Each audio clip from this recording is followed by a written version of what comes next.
istilahnya ada apa namanya outsourcing atau pembicara pakar dari luar, bila mana ini untuk mengkondisikan bahwa mahasiswa itu nanti mendapatkan wawasan yang lebih luas lagi begitu.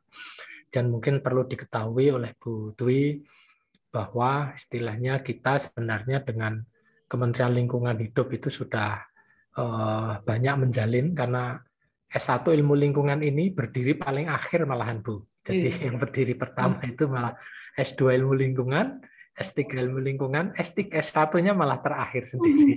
Jadi, tapi ya itulah apa namanya strukturalnya seperti itu. Dan mungkin S1 ilmu lingkungan ini bisa dikatakan agak langka begitu. Karena sementara yang banyak berdiri adalah S1 teknik lingkungan ini. Ya. Nah, kalau teknik itu biasanya nempelnya di teknik sipil biasanya kan, dia kesanitasian gitu. Nah, jadi berdasarkan Permen apa namanya Ristekdikti nomor 257 itu memang nomenklaturnya itu untuk lingkungan itu memang area kajiannya malah di ilmu lingkungan, karena di si Permen Ristekdikti 257 disebutkan untuk kajian dan ilmu lingkungan itu nanti gelarnya S-Ling, Bu. Oh. Nanti para mahasiswa ini nanti gelarnya S2-nya ya M-Ling. Kalau dokternya sebenarnya dokter Ling, ada yang sebagian memakai, UI dan memakai hanya untuk diferensiasi saja. Kalau yang teknik lingkungan itu tetap ST. Yeah. Jadi sarjana teknik, karena mereka istilahnya belum oleh Permen Ristekdikti bahwa ternyata rumpun keilmuan yang kuat itu akarnya ada di ilmu lingkungan itu, begitu ceritanya. Tapi antara S1 lingkungan sama S1 teknik lingkungan sebenarnya dua mata uang yang tidak bisa dipisahkan, itu saling mendukung intinya keilmuannya. Intinya begitu. Dan apa namanya seperti daya dukung dan daya tampung lingkungan ini kan sebenarnya muatan keilmuannya kan sangat sangat kental lah Bu ya. Kental sekali muatan keilmuan. Mungkin kalau seandainya orang teknik lingkungan, mungkin bagaimana mereka instrumentatif ya, mungkin menciptakan IPAL dimensinya begini, sudut hutan, mungkin mereka memang keahlian di situ. Sehingga sangat pas kalau daya dukung, daya tampung ini memang nempel di keilmuan lingkungan. Dan ini sebenarnya menurut kesejarahannya, Bu Dwi perlu ketahui bahwa ilmu lingkungan ini berdiri sebenarnya ada campur tangannya dari Bu Menteri Siti Nurbaya. Dulu dengan Prof. Rafiq, rektor kami, itu saat pendirian itu kan beliau itu ternyata satu angkatan di Lemhanas.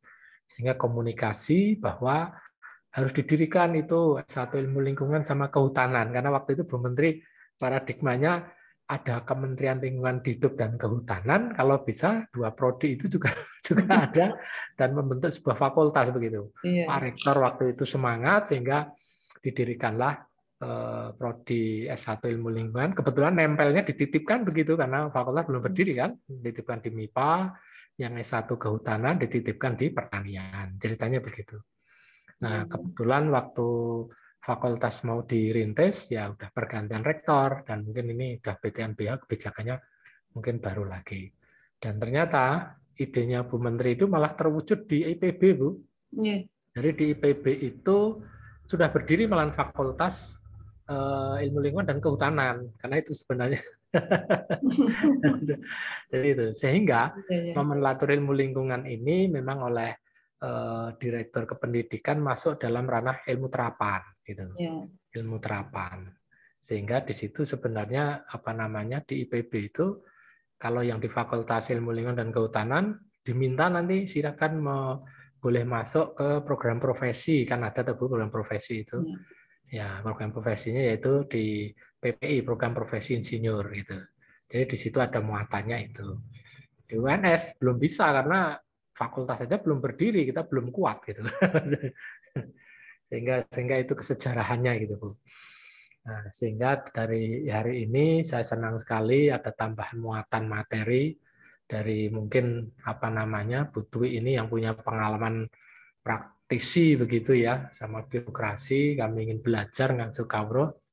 Intinya itu daya dukung dan daya tampung itu jujur aja mungkin tiap kabupaten kota entah belum taat atau memang belum memahami secara komprehensif ya Bu ya, kenyataan dokumen daya dukung daya tampung itu setiap ya setiap itu diminta itu pasti ada yang beralasan, wah kami belum punya lah, nanti tanya ke Budwi kenapa ini masalahnya, karena itu amanat regulasi undang-undang kan mengharuskan mereka udah punya.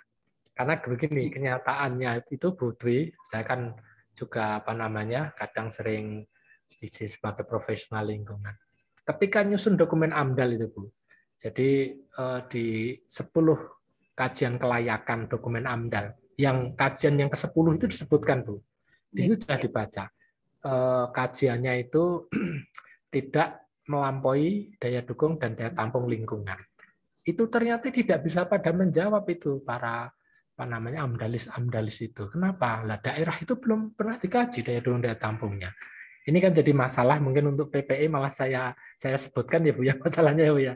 Solo Raya itu baru mungkin satu yang sudah punya, Sragen itu kemarin saya yang ikut bantu untuk menulis itu. Meskipun banyak koreksi juga daya dukung daya tampung itu. Sehingga dalam dokumen AMDAL itu kalau mau dibedah logikanya kalau 10 kelayakan, 10 item ada satu yang tidak terjawab kan logikanya masih pending Iya. tapi ya kenyataan AMDAL lebih tanda tangani saja.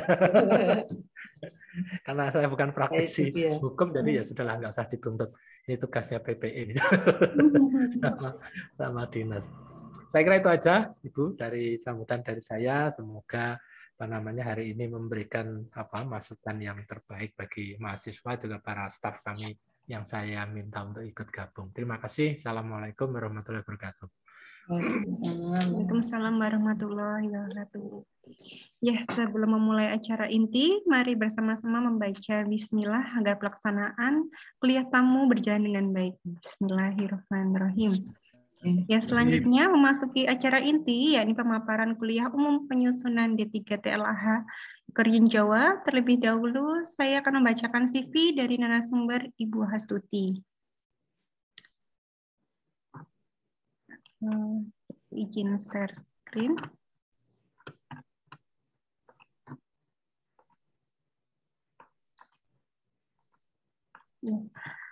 Berikut profil narasumber kali ini dengan beliau, nama lengkapnya berserta gelar Dr. Insinyur Dwi Hasuti, MP, tempat tanggal lahirnya Magetan, 23 Agustus 1964, dengan NIP-nya 1964082, 31990032,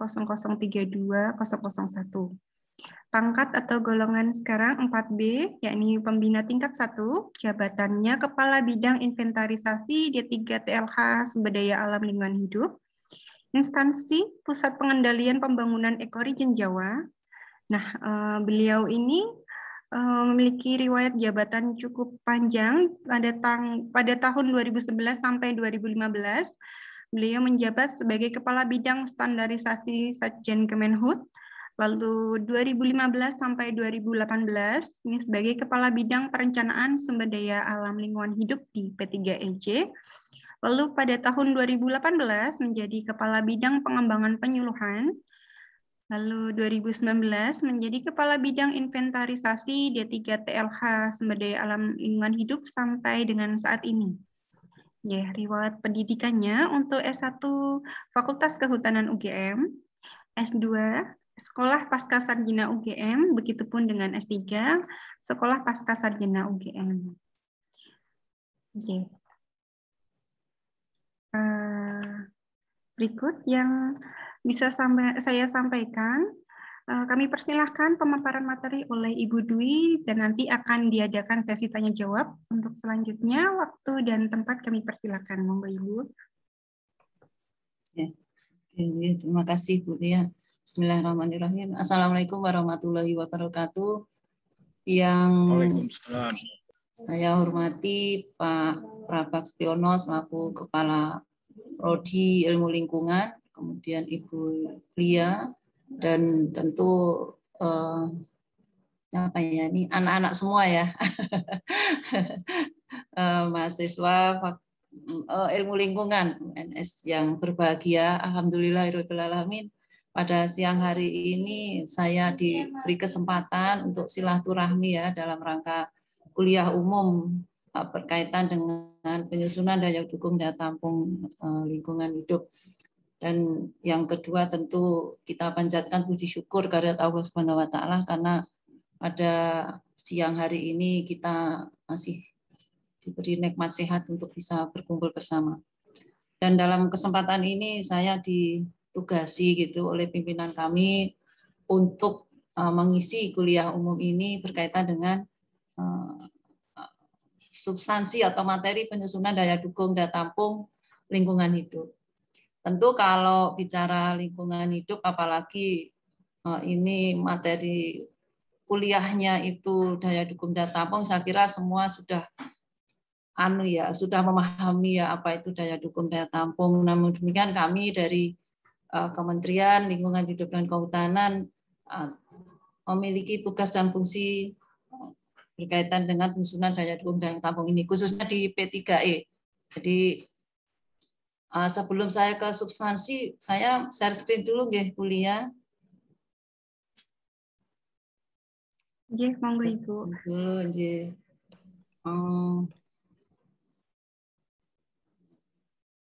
Sebentar.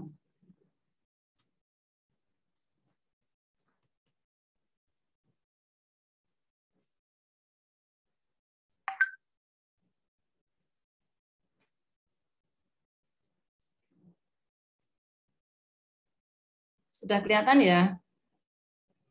Ampun nggih. Ampun. Nggih, baik. Sebelum saya menyampaikan materi ini tadi sudah disampaikan bahwa selama ini saya memang sejak awal itu ya di Kementerian Lingkungan Hidup dan Kehutanan pertama kali saya berkecimpung di dunia daya dukung daya tampung ini sejak tahun 2015 ya, sejak penggabungan Kementerian Lingkungan Hidup dan Kehutanan. Nah, tentu adik-adik semua bertanya-tanya gitu ya, mungkin sudah ada yang tahu, mungkin sudah ada yang belum gitu ya. Sebenarnya Pusat Pengendalian Pembangunan Ekoregien Jawa itu instansi apa sih, di mana sih posisinya kan gitu ya. Nah, sebenarnya kalau bicara institusi, ya, Pusat Pengendalian Pembangunan Ekoregien Jawa itu merupakan satu unsur penunjang ya, institusi yang ada di bawah Sekjen, di bawah Sekjen. Jadi kalau struktur kementerian itu ada sekretaris jenderal, ada dirjen-dirjen gitu ya. Nah, ini P3E Jawa ini ada di bawah sekretaris jenderal, namun bertanggung jawab langsung kepada menteri, jadi melalui Sekjen. Nah, kemudian Ibu, ngapunten, PPT-nya belum terbuka, jadi masih di folder begitu. Oh, masih di folder ya? Di saya kok sudah ya? Sebentar. Okay. Sebentar. Saya stop dulu ya. Okay. Masih di folder.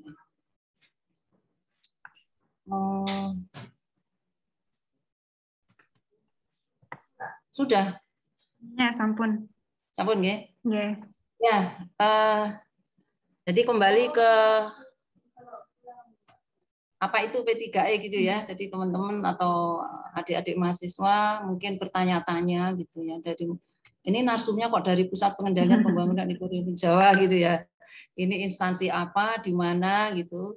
Jadi kalau P3E Jawa atau Pusat Pengendalian Pembangunan Ekoregien Jawa itu adalah salah satu institusi yang ada di bawah Kementerian Lingkungan Hidup dan Kehutanan dan beradanya di Sekjen, sehingga merupakan unsur penunjang pelaksana tugas kementerian dan bertanggung jawab langsung sebenarnya kepada menteri. Tapi karena strukturnya ada di Sekjen, maka melalui Sekjen.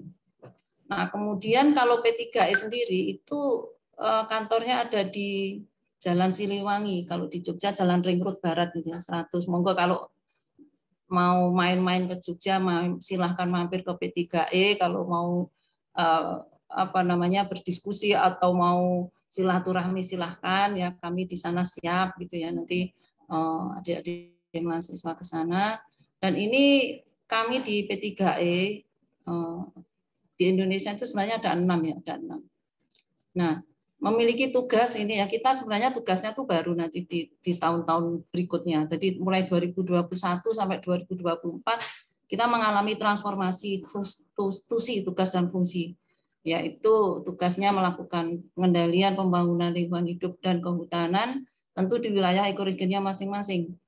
Kemudian ada di situ nanti koordinasi perencanaan pengendalian pembangunan lingkungan hidup, ini nanti berkaitan dengan instrumen lingkungan. Jadi instrumen lingkungan itu ya salah satunya adalah daya dukung, daya tampung, kemudian tadi disebutkan oleh Pak Prab ada AMDAL, KLUPL, dan sebagainya. Kemudian nanti ada berkaitan dengan pengendalian pencemaran, kerusakan lingkungan, pengelolaan sampah, limbah, kemudian bahan B3 beracun, ini juga menjadi fungsi kami di Pusat Pengendalian Pembangunan Ekoregion Jawa. Gitu. Kemudian sebenarnya bagaimana sih untuk daya dukung, daya tampung sumber daya alam itu menjadi penting gitu ya? Kenapa kok itu menjadi hal yang harus diperhatikan di dalam menyusun suatu perencanaan pembangunan? Sebenarnya kita tuh berangkatnya kalau di Jawa tentu kita harus mengetahui seperti apa kondisi di Pulau Jawa itu gitu ya. Kalau kita lihat di Pulau Jawa itu bicara jumlah penduduk semakin meningkat. Nah, tentu kalau jumlah penduduk meningkat, pasti permintaan terhadap sumber daya alam juga akan meningkat. Sementara kita lihat ruang hidup terbatas untuk di wilayah Pulau Jawa. Jadi ruang untuk hidup itu tidak hanya untuk kita saja sebagai manusia begitu ya. Jadi lain-lainnya, tumbuhan, hewan dan sebagainya itu juga perlu ruang hidup. Dan itu semakin lama ruang hidup yang kita tempati ini semakin ruang ya, kalau kita bicara ruang itu akan semakin berkurang dengan adanya pembangunan di segala sektor. Ya, misalnya untuk industri, kemudian untuk pemukiman, untuk pertambangan dan sebagainya. Jadi semua kebutuhan itu akan meningkat seiring bertambahnya jumlah penduduk, kemudian kepentingan di semua sektor. Nah, semua ini akan memanfaatkan sumber daya alam yang ada. Nah, kalau kita lihat potensi dan pemanfaatan sumber daya alam itu yang meliputi air. Air ini menjadi unsur utama itu yang pokok, kemudian pangan, lahan, mineral, kemudian kesuburan itu juga menjadi suatu potensi sumber daya alam. Keindahan alam ini kalau bicara pariwisata, kemudian ke hati ini cenderung ke konservasi. Kemudian kebudayaan, sosial budaya. Nah, potensi-potensi ini kalau tidak dikelola dengan baik, maka akan menimbulkan suatu permasalahan lingkungan dan keberlangsungan kehidupan tentu akan terganggu. Nah, semua ini nanti larinya adalah ke kualitas lingkungan hidup. Nah, berdasarkan inilah maka di dalam suatu perencanaan itu perlu disusun daya dukung, daya tampung sumber daya alam. Nah, kalau sumber daya dukung, daya tampung sumber daya alam ini belum disusun, nah sebenarnya menjadi suatu perhatian di dalam permasalahan lingkungan. Karena nanti yang kita hadapi adalah permasalahan-permasalahan yang terjadi seperti yang kita hadapi sehari-hari ya. Sehari-harinya kita itu seolah dihadapkan kepada bencana. Longsor, banjir, kemudian ancaman kekeringan, ancaman kebanjiran, dan sebagainya. Permasalahan lingkungan yang lain kita lihat pencemaran ya, baik udara, air, lahan dan sebagainya. Kemudian isu-isu lagi atau permasalahan yang muncul di Jawa khususnya itu adalah alih fungsi lahan. Alih fungsi lahan ini terjadi sangat marak sekali ya. Kita bisa lihat misalnya lahan hutan itu bisa menjadi lahan pertanian, kemudian bisa menjadi lahan pertambangan, industri dan sebagainya. Sebaliknya juga demikian, pertanian juga bisa mengalami alih fungsi lahan. Dan ini kalau kita lihat di Jawa sangat masif ya korban alih fungsi lahan ini. Kemudian ketersediaan air. Ini ya permasalahan ketersediaan air. Ini kalau berdasarkan kajian daya dukung daya tampung yang sudah dilakukan oleh kementerian berdasarkan suplai dan demand bahwa ketersediaan air di Pulau Jawa itu sebagian besar sudah mengalami defisit. Ini kita baru bicara kuantitas ya, defisit, belum kualitas. Kualitasnya seperti apa? Ternyata juga menjadi isu strategis pencemaran lingkungan di Jawa khususnya. Kemudian adanya kehati yang semakin menurun. Nah, ini hubungannya tentu dengan kawasan-kawasan konservasi karena ada suatu kepentingan, maka akan berpengaruh terhadap kehatinya. Kemudian permasalahan lingkungan yang lain itu adalah degradasi lahan. Bicara degradasi lahan itu pasti dihadapkan dengan masalah DAS, ekosistem DAS.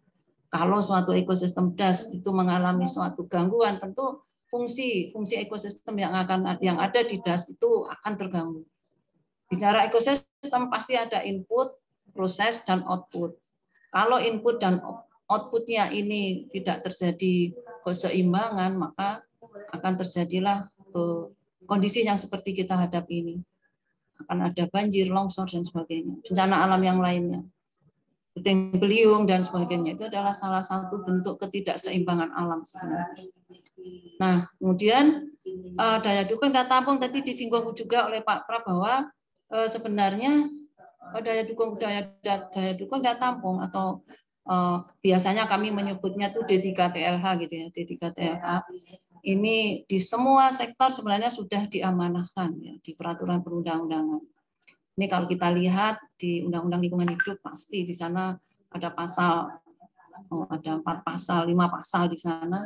Kemudian di penataan ruang Undang-Undang 26 sampai ke Undang-Undang Kehutanan, Perindustrian, Pertambangan, Pariwisata, Kelautan, semuanya sebenarnya sudah diamanahkan di sana. Yang belum itu adalah implementasinya, implementasi penyusunan dan penetapannya. Nah, kalau kita lihat amanah yang di Undang-Undang Lingkungan Hidup, ya karena kita bicaranya fokus lingkungan hidup, jadi ada Undang-Undang Nomor 32 tahun 2009 ya tentang PPLH. Ini saya kira juga perlu diketahui ya oleh adik-adik mahasiswa dasar hukum ini, karena ini menjadi pegangan kita di dalam melakukan upaya-upaya pemanfaatan sumber daya alam. Nah, di dalam undang-undang ini kalau berkaitan dengan daya dukung daya tampung, di sini ada pada tahap pemanfaatan. Jadi ada perencanaan.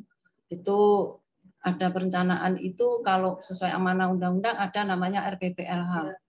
Rencana Pengelolaan Perlindungan Lingkungan Hidup. Ini juga harus disusun sebenarnya amanahnya ini oleh pemerintah kabupaten kota. Kemudian ada pemanfaatan. Kemudian ada pengendalian, pemeliharaan, pengawasan, dan penegakan hukum.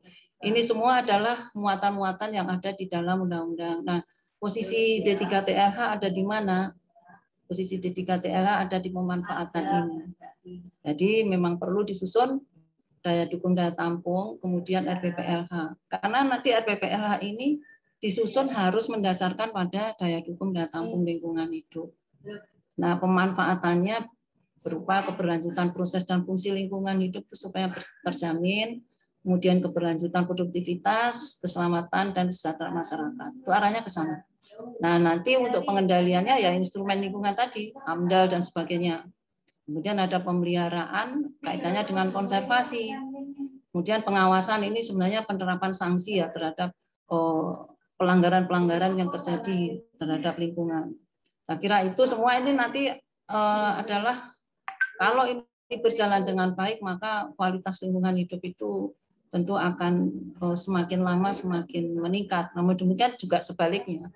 Kalau tidak terjadi ya kualitas lingkungan hidup itu akan semakin menurun kondisinya. Kemudian ini adalah mandat ya ini untuk memperkuat sebenarnya mandat D3TLH itu sesuai dengan undang-undang. Yang pertama ini kalau kita lihat tadi sudah sampaikan bahwa D3TLH ini merupakan dasar untuk menyusun RPPLH. Jadi RPPLH-nya berbasis daya dukung daya tampung. Nah, kemudian kalau RPPLH itu belum ada, maka pemanfaatan sumber daya alam itu harus mengacu daya dukung daya tampung. Ya, jadi kalau melihat pernyataan seperti ini, jadi daya dukung daya tampung itu menjadi lebih penting gitu, lebih penting. Jadi harus disusun lebih dahulu. Nah, kemudian daya dukung daya tampung itu siapa yang menyusun gitu ya? Yang menyusun itu kalau di level nasional ya menteri, ditetapkan oleh menteri. Kemudian kalau level provinsi itu gubernur. Jadi provinsi itu harus menyusun daya dukung daya tampung. Dan juga harus ditetapkan oleh gubernur.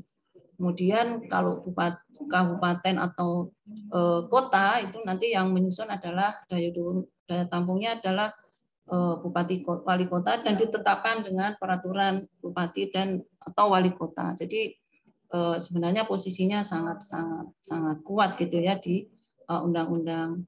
Nah, kemudian ini kalau mandatnya RPPLH ini sudah ya sebenarnya dalam hal RPPLH itu belum tersusun tadi, pemanfaatan SDA-LH itu harus mendasarkan pada daya dukung daya tampung. Nah, ini juga memperkuat lagi posisi dari daya dukung daya tampung. Tentu dengan memperhatikan keberlanjutan proses dan fungsi lingkungan hidup. Kemudian juga keberlanjutan produktivitas lingkungan hidup dan juga keselamatan mutu dan kesejahteraan masyarakat. Kemudian untuk menekankan pemerintah kabupaten kota itu menyusun, maka di pasal 11 itu mengatakan atau mengamanahkan bahwa mewajibkan pemerintah untuk menyusun RPPLH. Nah, untuk kondisi sampai saat ini sebenarnya memang RPPLH yang nasional pun belum tersusun. Jadi RPPLH nasional ini sekarang sedang proses disusun, kemudian yang provinsi itu juga masih belum ada yang menyusun, setahu saya juga kabupaten kota itu yang sudah menyusun Depok kalau tidak salah yang sudah menyusun RPPLH. Kemudian untuk menyusun RPPLH itu harus mendasarkan inventarisasi dulu, inventarisasi lingkungan hidup, dan mengacu pada RPPLH di atasnya. Kemudian untuk menyusun RPPLH itu ada 4 substansi yang harus diwajibkan di sana, yaitu mengenai pemanfaatan dan pencadangan SDA. Jadi tidak hanya dimanfaatkan saja, tapi pencadangan SDA juga harus disusun di sana. Kemudian pemeliharaan dan perlindungan kualitas dan fungsi lingkungan hidup. Kemudian pengendalian, pemantauan, serta pendayagunaan dan pelestarian sumber daya alam. Kemudian muatan yang lain adalah adaptasi dan mitigasi dari perubahan iklim. Jadi yang poin D ini menjadi penting karena kita lihat bahwa kondisi sekarang ini ya globalisasi, perubahan iklim menjadi perhatian dunia, dan kemarin juga sudah dilakukan konferensi internasional ya yang di Glasgow itu. Mudah-mudahan ini nanti bisa bagaimana untuk mengatasi perubahan iklim yang terjadi saat ini. Kemudian RPPLH ini menjadi penting karena menjadi dasar nanti di dalam muatan rencana daerah, rencana pengelolaan baik itu provinsi maupun kabupaten kota. Kemudian, nah ini sebenarnya kaitannya banyak ini ya. Jadi kalau daya dukung daya tampung ada kaitannya dengan RPPLH. Ada kaitannya juga dengan namanya KLHS. Apa itu KLHS? Ya, itu kajian lingkungan hidup strategis. Nah, KLHS itu adalah juga merupakan suatu instrumen pengendali untuk mencegah terjadinya pencemaran dan atau kerusakan lingkungan hidup yang diwajibkan kepada pemerintah dan pemerintah daerah untuk penyempurnaan KRP. KRP itu kebijakan, rencana, dan program pembangunan. Jadi muatan-muatan yang ada di KLHS itu ada 6. Salah satunya adalah daya dukung daya tampung.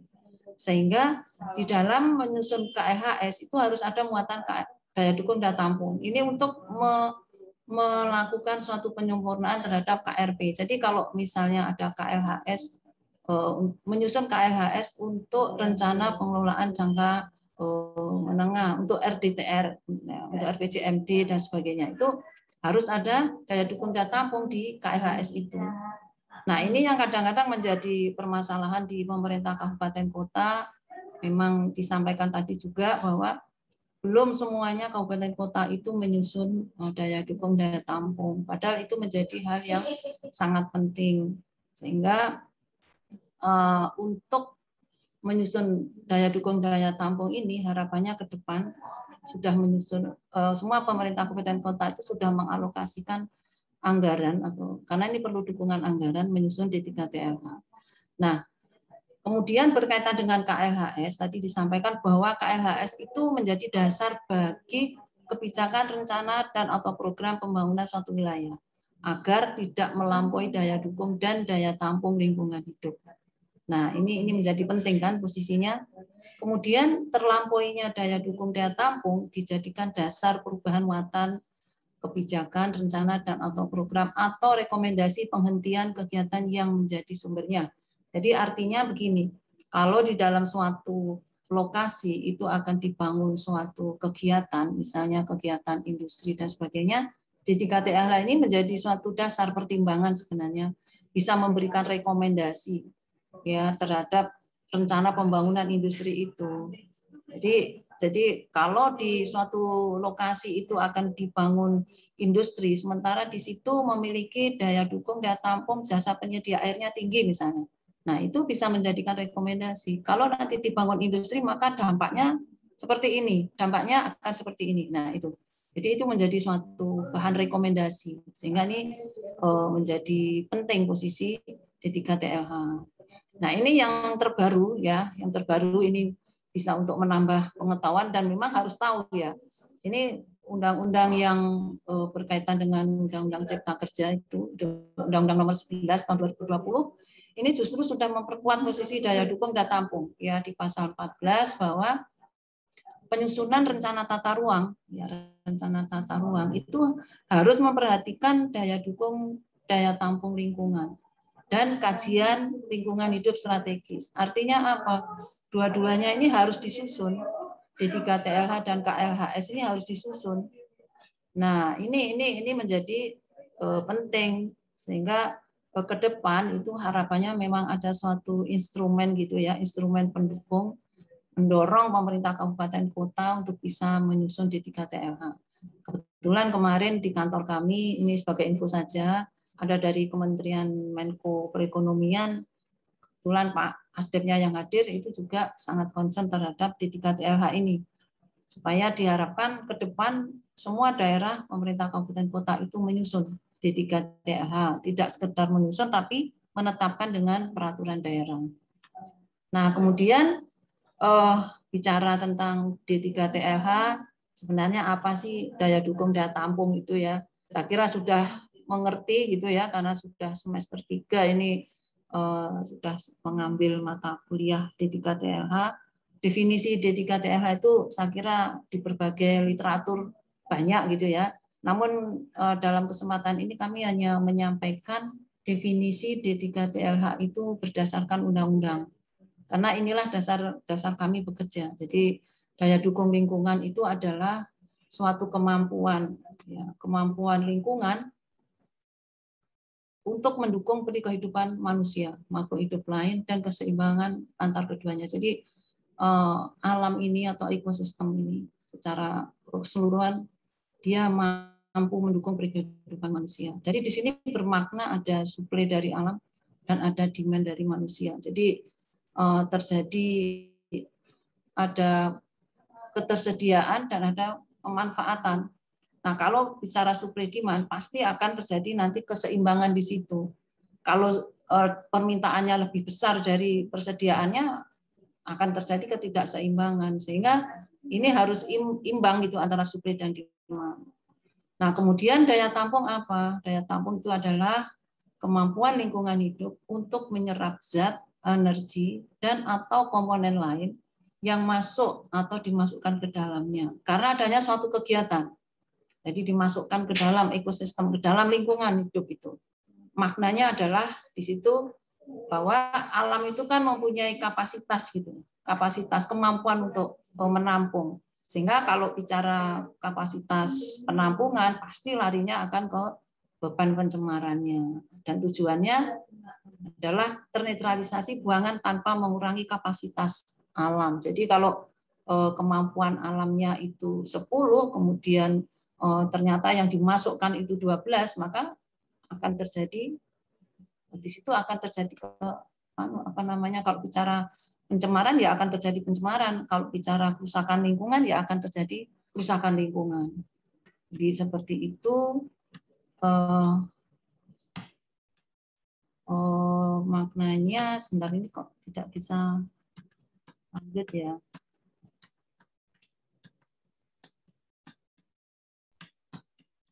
Maaf, ini kok jadi paparannya tidak bisa lanjut ya. Ini. Nah, ini saya teruskan. Tadi pengertian dari daya dukung dan tampung. Nah, ini adalah konsep. Nah, konsep D3TLH berbasis jasa lingkungan. Ya, kalau kita lihat bahwa alam ini kan merupakan suatu ekosistem. Kalau bicara ekosistem, di dalamnya itu ada unsur biotik dan abiotik, di mana unsur abiotik dan abiotik ini merupakan satu kesatuan yang tidak terpisahkan. Tidak terpisahkan. Kalau satu unsur saja di sini terpisah dari satu ekosistem, pasti jalannya akan pincang gitu ya, akan pincang. Nah, ekosistem ini mempunyai fungsi, dia memiliki jasa, dia memiliki jasa. Jadi tidak hanya bank saja ya yang memiliki jasa ya, tapi lingkungan itu justru memiliki jasa yang sangat besar. Kalau kita bicara jasa lingkungan itu ada empat jasa paling besar, dikelompokkan menjadi 4 jasa. Ini berdasarkan MEA ya, Millennium Assessment itu ada 4, yaitu fungsinya, fungsi penyedia, kemudian ada fungsi pengatur, ada fungsi pendukung, dan fungsi budaya. Fungsi penyedia itu apa saja nanti akan saya jelaskan berikutnya. Nah, dari sini ini nanti jenis-jenis jasa ini ada di breakdown menjadi 20 jenis jasa ekosistem atau jasa lingkungan. Nah, ini merupakan semuanya ini adalah merupakan modal alam. Nah, modal alam ini sebenarnya kalau hanya modal alam saja, kalau tidak ada semacam sentuhan, maka dia tidak akan bermanfaat untuk kesejahteraan manusia. Nah, modal alam, kemudian di sini ada modal sosial, ada modal yang dibangun, dan ada modal sosial, maka ini semua berinteraksi. Ya, berinteraksi, semua ini berinteraksi untuk mendukung kesejahteraan manusia. Dan sumber dayanya diharapkan lestari sehingga keberlanjutannya terjaga. Jadi tidak hanya generasi saat ini saja yang memanfaatkan, tetapi bagaimana keberlanjutan sumber daya alam itu untuk generasi berikutnya. Jadi generasi berikutnya itu juga harus menikmati apa yang kita nikmati sekarang ini, gitu ya. Sehingga dengan demikian maka pemanfaatan sumber daya alam itu harus dikelola secara bijaksana, berbasis fungsi-fungsi ekologis itu. Nah, atau berbasisnya batas-batas kemampuan alam. Nah, yang dikatakan pemanfaatan sumber daya alam secara bijaksana itu seperti apa gitu ya. Kalau kita bicaranya konteksnya daya dukung daya tampung, maka pengelolaan secara bijaksana itu ya harus kita memperhatikan daya dukung daya tampungnya ini. Karena ini nanti sangat berpengaruh terhadap kualitas SDA, sumber daya alamnya dan lingkungan hidup. Nah, ini yang kita bicara pada hari ini. Nah, kemudian kalau berbicara dengan ekosistem, kaitannya dengan ekosistem itu, maka kita harus memperhatikan ini konsep keseimbangan dan ketersediaan di dalam pemanfaatannya. Sehingga semua nanti kesejahteraan manusia, sumber daya alam lestari itu akan terwujud ya, bisa kita capai tanpa mengorbankan kepentingan generasi yang akan datang. Nah, kemudian untuk konsep ya, klasifikasi konsep daya dukung ini ada beberapa ya, ada beberapa. Ini menurut Selby dan Herbelin tahun 98 bahwa konsep daya dukung itu ada daya dukung ekologis, jadi mengacu pada dampak yang dapat didukung oleh suatu ekosistem tertentu. Misalnya perhitungan dampak terhadap satwa liar, vegetasi, air dan tanah. Ini bicara daya dukung tematik gitu ya. Kemudian ada daya dukung sosial, itu mengacu pada jumlah maksimum orang yang dapat menggunakan areal tertentu tanpa mengurangi kenyamanan bagi diri mereka sendiri dan orang lain. Jadi ini daya dukung sosial, karena bicaranya sosial, ini contohnya maksimum berapa orang. Nah, ini kami di Pusat Pengendalian Pembangunan Ekoregion Jawa saat ini sedang melakukan juga daya dukung ini terhadap objek pariwisata yang ada di Jawa Timur. Jadi berapa sih sebenarnya kemampuan objek wisata? Kalau tidak salah itu di sana ada kawasannya namanya Siti Sundari. Jadi kita menghitung berapa jumlah orang maksimum yang ada di kawasan wisata itu mampu. Jadi kalau dia nanti akan melebihi jumlah orang, ya akan terjadi kerusakan lingkungan mungkin, pencemaran lingkungan dan sebagainya. Sebentar. Nah, kemudian ada daya dukung lingkungan fisik. Ini mengacu pada sejumlah orang atau kelompok tertentu yang dapat didukung pada areal atau lahan tertentu. Jadi ini secara fisik ya, kita bicara fisik bangunan. Kemudian daya dukung fasilitas menggambarkan keterbatasan fasilitas fisik seperti ukuran tempat parkir, jumlah toilet, atau rasio antara pengunjung dan staf. Jadi daya dukung ini konsepnya atau klasifikasinya bermacam-macam. Tinggal bagaimana kita melihat kepentingannya ada di mana. Kemudian selanjutnya ini adalah filosofi dasar. Sebenarnya sudah saya sampaikan tadi ya prinsipnya ya. Jadi ini alam, gitu ya, ekosistem alam. Kita bicara lingkungan alam. Kemudian kemampuan alam ini untuk mendukung semua aktivitas yang ada di sini. Semua sektor di sini kan ada kehutanan, ada pertambangan, kelautan, industri, jasa dan semuanya. Jadi alam ini mendukung, memberikan jasa. Alam ini selain mendukung, dia memberikan jasa, ekosistem services kepada kehidupan yang ada di sini, kepada pembangunan di semua sektor. Kemudian jasanya apa saja? Jasa yang diberikan tadi ada 4 tipe jasa ekosistem tadi ya yang sudah saya sampaikan. Kemudian nanti ada breakdown-nya 20 jenis jasa ekosistem. Dari 4 itu dirinci menjadi 20 jenis jasa ekosistem. Nah, kemudian aktivitas yang ada di sini ya, sektor pembangunan yang ada di sini tentu juga akan memberikan dampak. Dampak di sini sebenarnya kalau bicara dampak tidak hanya dampak positif saja, tetapi dampak negatif ya kita harus justru dampak negatif itulah yang harus kita waspadai ya di dalam suatu pembangunan. Nah, dampak yang ditimbulkan dari sektor ini kan kembali ke alam lagi.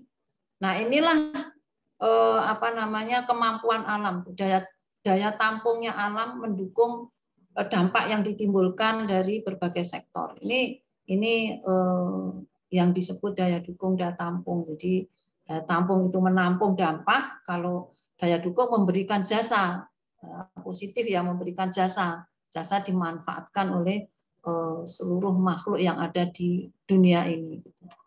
Kemudian ini kalau bicara teori daya dukung gitu ya, teori daya dukung itu sebenarnya kita lihat di sini kalau yang di horizontal ini ya kita bicara time, waktu di sini.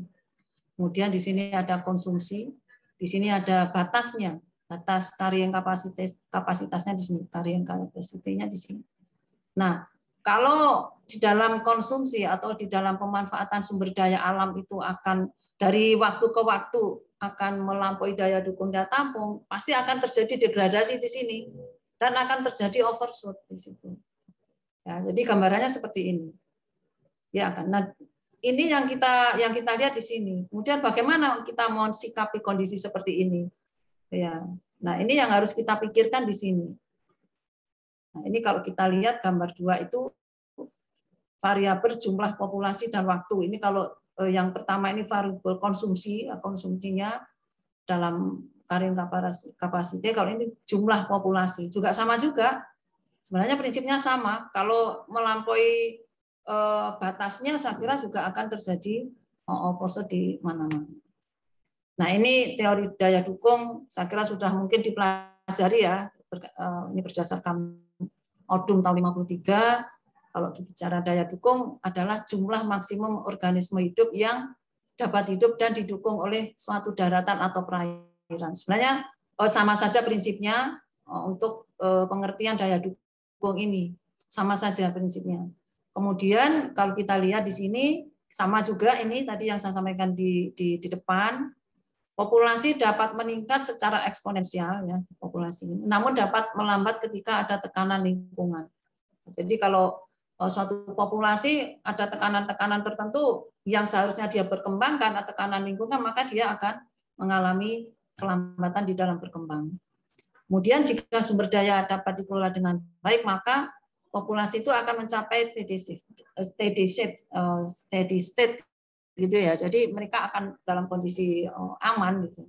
Ketika pertumbuhan mengalami kenaikan dan penurunan di sekitar garis batas daya dukung di sini. Jadi gambarannya seperti ini.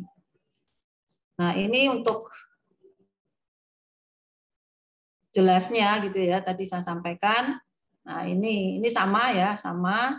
Kemudian ini tadi yang saya katakan ada degradasi. Nah, degradasi itu kalau kita bicara daya dukung daya tampung, nah ini daya dukung daya tampungnya akan mengalami suatu penurunan. Nah, untuk mensikapi itu, kalau kita bicara konsumsi, bagaimana kita mensikapi itu? Maka kita harus memperbaiki pola konsumsi terhadap sumber daya alam itu. Misalnya kita melakukan perubahan perilaku di dalam melakukan pengelolaan sumber daya alam dan lingkungan hidupnya. Kemudian bagaimana kita melakukan efisiensi penggunaan sumber daya alam. Bagaimana kita mengadaptasi terhadap perubahan-perubahan untuk melakukan konsumsi terhadap sumber daya alam. Kemudian bagaimana supaya atau menjaga keberlanjutan suplai D3TLH itu. Ya, suplainya supaya terjaga seperti apa? Ya, tentu bagaimana upaya-upaya itu untuk menahan laju penurunan D3TLH, menjaga keberlanjutan sumber daya alam dan lingkungan hidupnya, bagaimana menaikkan daya dukung daya tampungnya. Ini sebenarnya sudah ke implementatif arahnya nanti. Sudah bagaimana kita melakukan suatu action, suatu kegiatan, gitu ya, untuk meningkatkan jasa atau meningkatkan D3TLH. Misalnya di dalam suatu wilayah ada kekurangan air misalnya. Padahal sebelumnya di suatu kawasan itu airnya ada. Bagaimana caranya? Nah, kita pasti akan melakukan semacam kajian seperti apa kondisi di sana. Mungkin dengan melakukan rehabilitasi lahan. Mungkin kita melakukan bangunan-bangunan yang tidak hanya vegetatif, tapi sipil teknis juga harus kita lihat. Sehingga kita perlu mengkaji daya dukung daya tampung itu. Kalau bicara DAS, jelas ya kita mengkaji daya dukung daya tampung DAS, kerusakannya seperti apa, itu baru kita bisa melakukan suatu kegiatan real di dalam suatu wilayah. Nah, ini sebenarnya saya lewat saja karena tadi sudah saya sampaikan di awal, ini juga sudah, ini sudah tadi ya.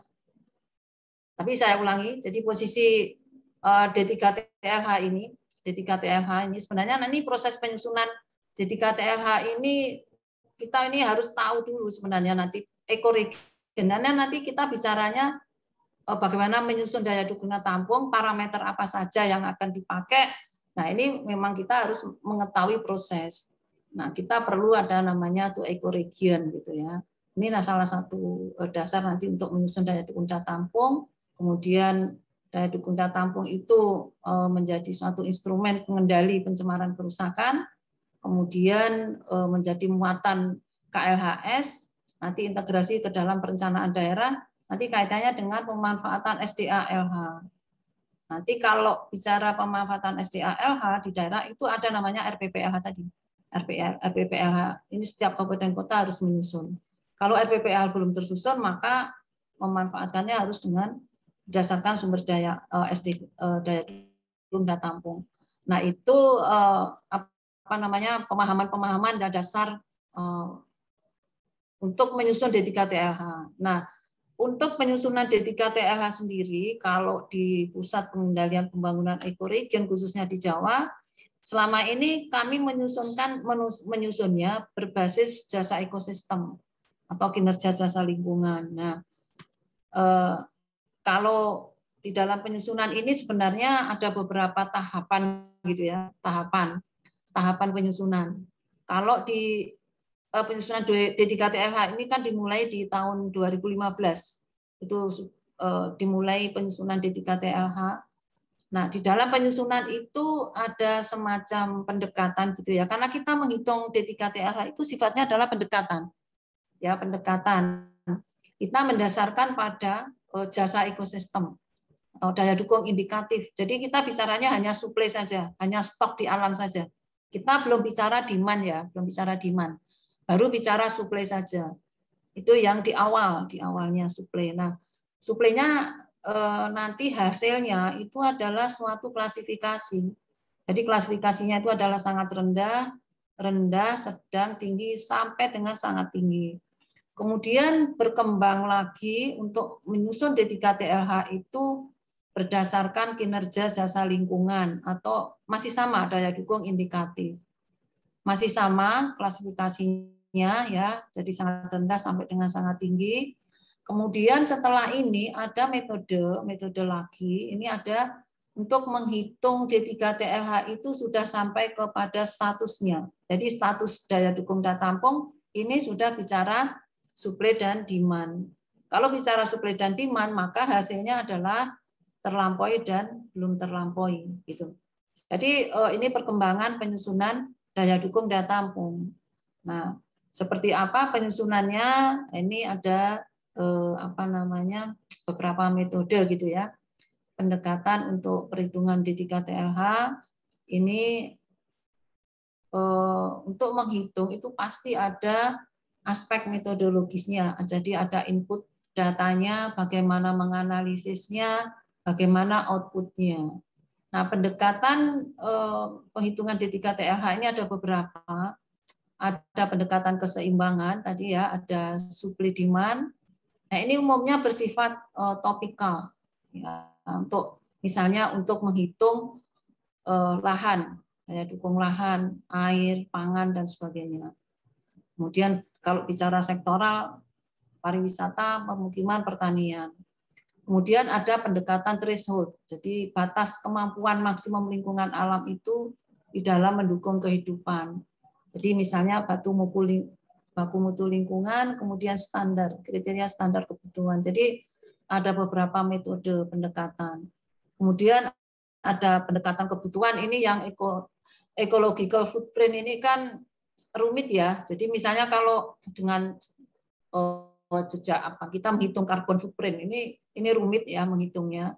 Tapi nanti kalau adik-adik mahasiswa itu mau menyusun, boleh-boleh saja ya, namanya juga nanti riset misalnya penelitian berkaitan D3 TLH. Kalau tertarik monggo silakan menghitung dengan berbagai metode ini bisa menjadi suatu tema gitu. Kalau ecological footprint itu misalnya dari rumah ke UNS gitu, ke tempat kuliah itu berapa sih sebenarnya karbonnya kan gitu ya. Jadi ini banyak parameter yang harus dikumpulkan untuk menghitung ini.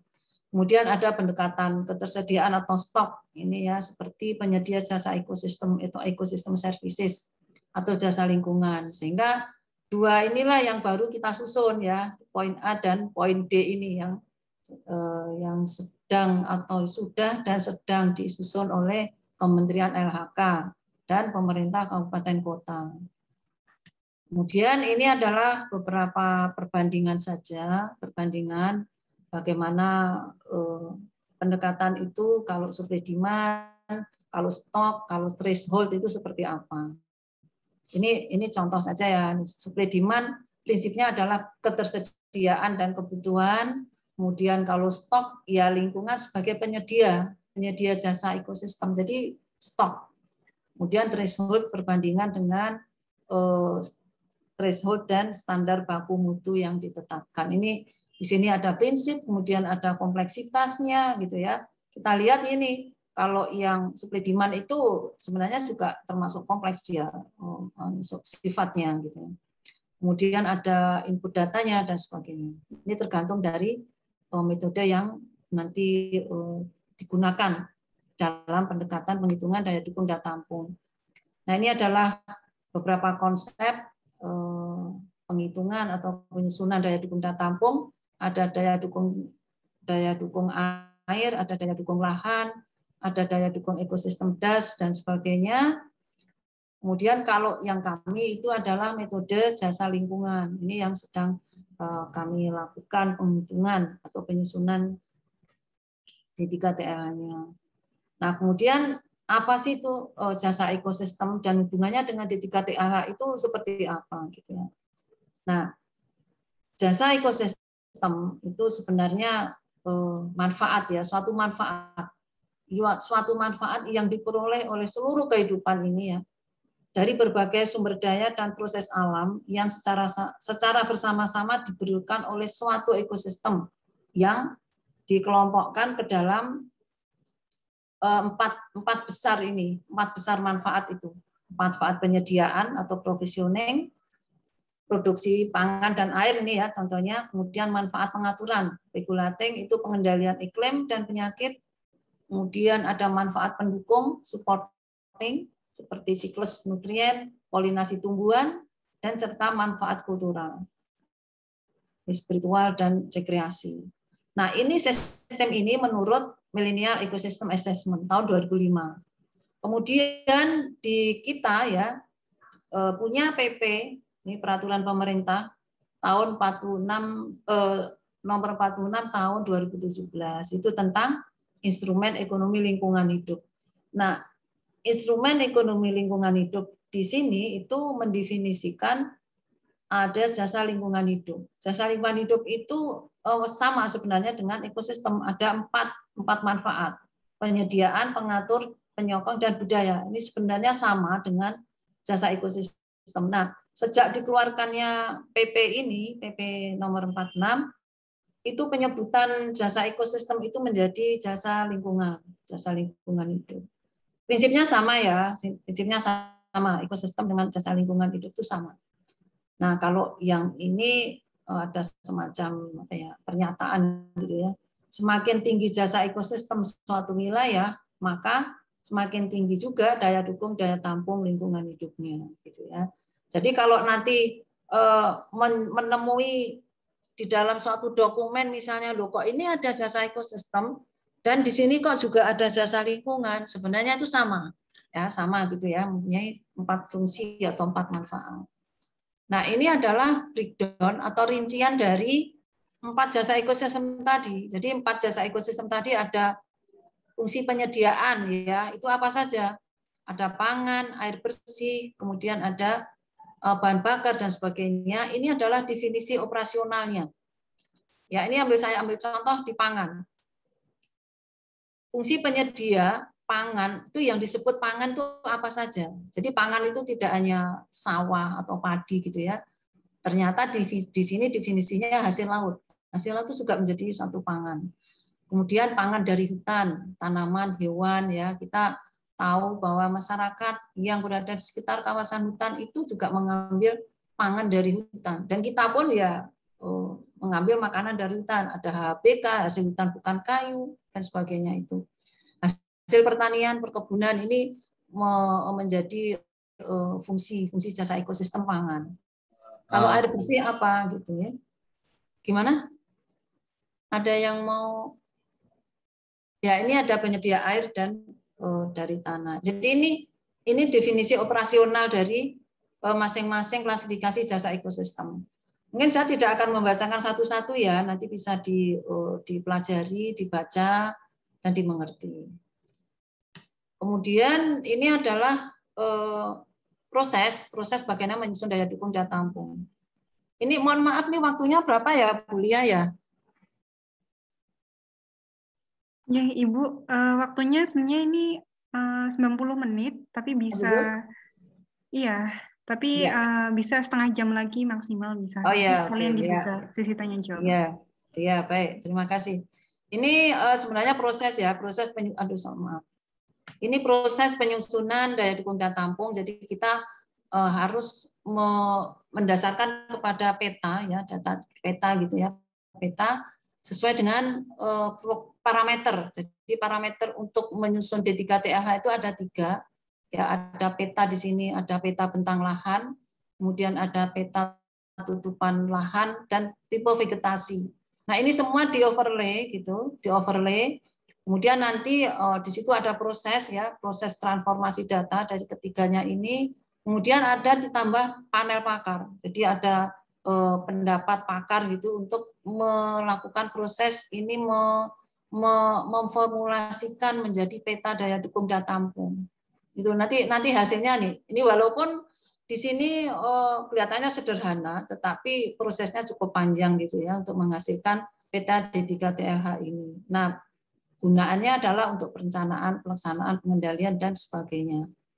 Itu nanti ini hasil akhirnya adalah peta, jadi secara spasial.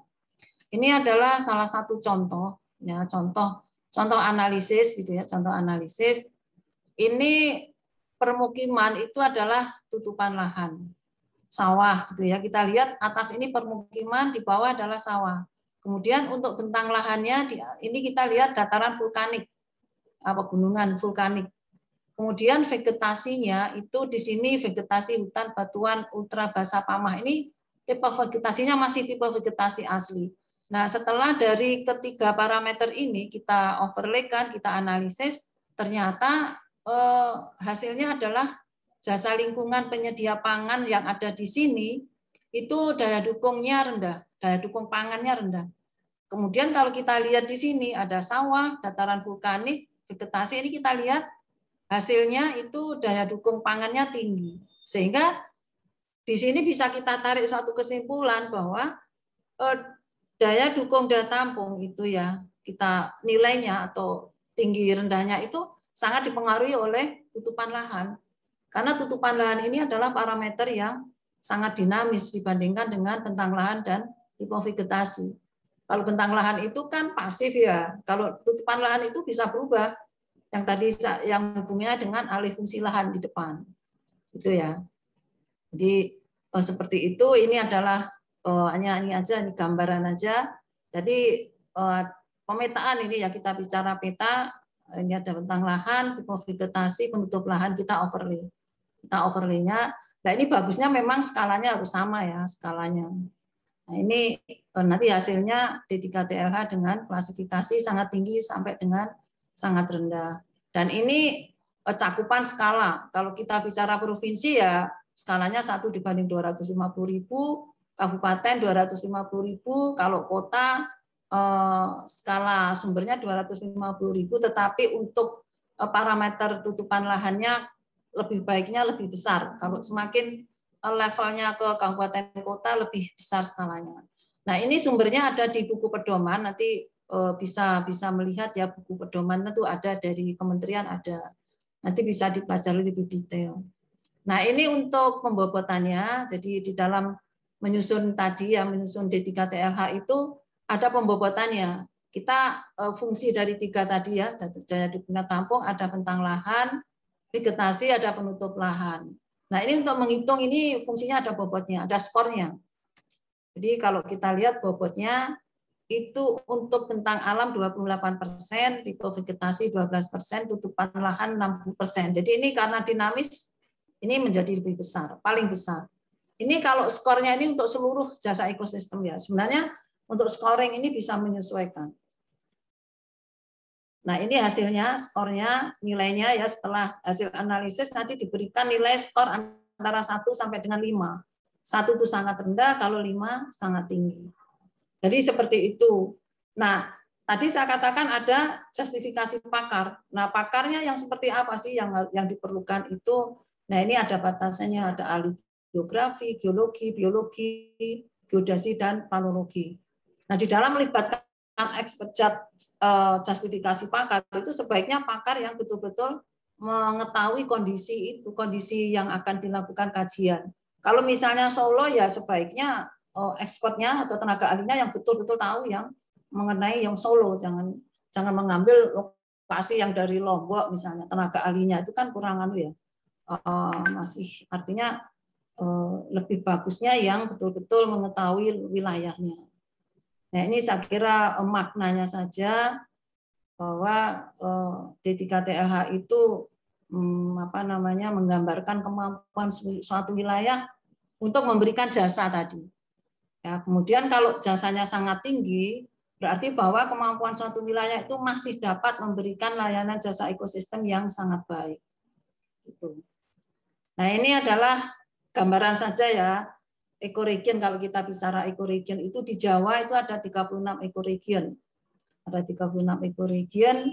Kemudian ini adalah jenis-jenisnya ekoregion yang ada di Jawa. Ini sudah ditetapkan oleh Menteri. Ini nanti bisa dipelajari lebih lanjut. Kemudian ini tutupan lahan. Tutupan lahan, gambaran tutupan lahan di Jawa. Ini karena kami menyusun D3TLH, tentu kita harus tahu tutupan lahannya. Ini tutupan lahan di Jawa itu dominasinya adalah sawah. Sawah, pertanian lahan kering, dan hutan tanaman.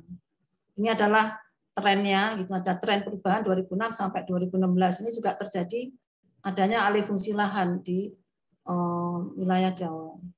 Ini gambaran saja, ini seterusnya ini peta-peta hasil kajian gitu ya. Ini kalau kita lihat gambarnya ini kan warnanya kuning sama coklat gitu ya. Hijaunya sedikit. Ini menunjukkan bahwa di Pulau Jawa ini penyediaan airnya pada level sedang dan sangat rendah, sedang dan rendah saja. Ini kondisinya seperti ini. Ini gambaran saja saya kira. Ini juga sama ya trennya. Ini kita ada tren perubahan lahan, tren penyediaan air ini. Kita lihat di tahun 90 sampai 2017 ini ternyata kenaikan terjadi pada kelas rendah dan sangat rendah. Jadi kemampuannya itu semakin yang rendah itu semakin meningkat kalau kita lihat. Nah, ini tentu banyak permasalahan-permasalahan yang terjadi di sana. Nah, ini salah satu tema kalau misalnya mau mengkaji ya berangkatnya dari sini bisa. Kenapa kok terjadi penurunan ya? Itu perlu ada semacam kajian lebih lanjut. Ini juga sama gambaran kondisi penyedia pangan. Nah, penyedia pangan itu yang hijau-hijau ini tinggi nih. Ya, penyedia pangannya masih tinggi. Ini sangat bervariasi kalau penyedia pangan. Ini perubahan lahan dari sawah menjadi permukiman ini ternyata cukup luas juga, kurang lebih 86.000 hektar yang terjadi di Pulau Jawa. Jadi adanya pengembangan baik itu industri maupun jalan tol itu akan sangat berpengaruh terhadap daya dukung daya tampungnya. Ini juga tren ya, tren penyediaan pangan. Kita lihat ini terjadi kecenderungan bahwa kenaikan kelas itu sedang dan sangat rendah itu semakin meningkat.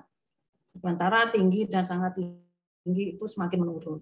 Nah, ini bisa terjadi karena mungkin sawah itu beralih fungsi menjadi pertanian, sawah dipakai untuk pembangunan yang lainnya, sehingga luas sawah berkurang. Luas sawah berkurang, artinya apa? Produksinya juga berkurang, sehingga perlu ada strategi bagaimana untuk menjaga supaya ketahanan pangan atau pangan itu tidak terjadi penurunan. Nah, ini yang tadi saya sampaikan bahwa penyedia air di Jawa itu sudah sebagian besar sudah mengalami suatu defisit. Gitu. Nah, ini contoh saja, contoh penggunaan D3TLH yang sudah dilakukan di P3E Jawa. Ini contohnya analisis untuk rencana pembangunan jalan tol ya. Ini jalan tol ini kalau kita lihat nih, bisa kita lihat ya. Pembangunan jalan tol ini kanan kirinya sawah ya. Jadi cenderung penggunaan jalan tol ini ya lahannya tadinya semula sawah. Nah, ini kan akan berpengaruh terhadap luas sawah dan produktivitas sawah. Kemudian di sini ini adalah bukit ini ya, teman-teman. Adik-adik ya. Ini bukit, kemudian dikepras untuk dijadikan jalan. Nah, ini namanya alih fungsi lahan. Tadinya dia perbukitan menjadi lahan untuk jalan. Ini namanya alih fungsi ini. Ini salah satu contoh alih fungsi lahan. Ya, ini contoh alih fungsi lahan untuk pembangunan jalan. Nah, ini tentu akan berpengaruh terhadap jasa lingkungan yang ada di situ. Nah, ini kalau di dalam pembangunan jalan tol itu kurang memperhatikan daya dukung dan tampung, yang terjadi seperti ini. Ini di KM 604 mungkin dulu ingat ya, sudah terjadi banjir. Terjadi banjir karena ini jalan ini dengan sawah itu tingginya sama. Sehingga kan air itu dia akan mencari jalannya sendiri sehingga akan muncul banjir. Demikian ini juga terjadi longsor, namanya ambrol. Nah, ini ya. Ini sering terjadi ini kalau kasus-kasus seperti ini. Nah, ini kalau kita lihat jumlah jalan tol yang ada di Jawa itu total luasnya 13.000 sekian. Nah, ini berpengaruh sekali terhadap tersediaan jasa yang ada di lahan yang dilalui oleh jalan tol itu. Nah, ini secara keseluruhan ya, kalau bicara jalan tol itu dari ujung timur sampai ujung barat itu luasnya di Jawa itu 0,14 dari luas Pulau Jawa. Ini baru jalan tol aja ya. Ini belum jalan-jalan yang lain. Sehingga ini sebenarnya juga sangat berpengaruh terhadap jasa ekosistem yang ada. Nah, ini kalau bicara kebijakan gitu ya, dengan adanya pembangunan jalan tol itu apa sih yang harus kita sikapi gitu ya pemerintah kabupaten kota? Karena kalau jalan tol itu kan program nasional ya, program nasional itu artinya daerah itu ya given, jadi harus menerima apa adanya. Sehingga di dalam perencanaan daerah harus melakukan penyesuaian RT/RW-nya, kemudian harus ada bagaimana strategi-strategi untuk mengoptimalkan dampak-dampak yang ditimbulkan itu, bagaimana mengatasinya. Itu. Ini aja salah satu contoh bagaimana mensikapi itu. Ini kalau kawasan industri. Nah, tadi kan ada 20 jasa ekosistem ya. Tapi untuk mengkaji di berbagai sektor itu tidak semua dipakai. Jadi hanya beberapa saja yang sekiranya berkaitan dengan industri misalnya. Kalau kita bicara industri ya kita pilih dari 20 jasa ekosistem itu mana saja yang prioritas untuk bicara industri. Tentu ini juga ada pakar di sini ya menentukan ini. Kemudian kita padukan juga dengan kriteria sektor. Kita lihat kriteria sektor industrinya seperti apa. Nah, dengan perpaduan ini sehingga nanti akan diperoleh suatu rekomendasi. Ya, rekomendasi suatu kawasan itu boleh dibangun industri di lokasi A misalnya, di lokasi B misalnya. Itu nanti analisisnya sampai ke sana. Nah, ini kriteria kalau kita mau melakukan kajian terhadap industri, kita lihat juga ya kriteria-kriteria. Jadi tidak hanya di 3TL saja, kriteria lokasi sektor kita lihat juga. Nah, ini adalah hasilnya dari industri itu.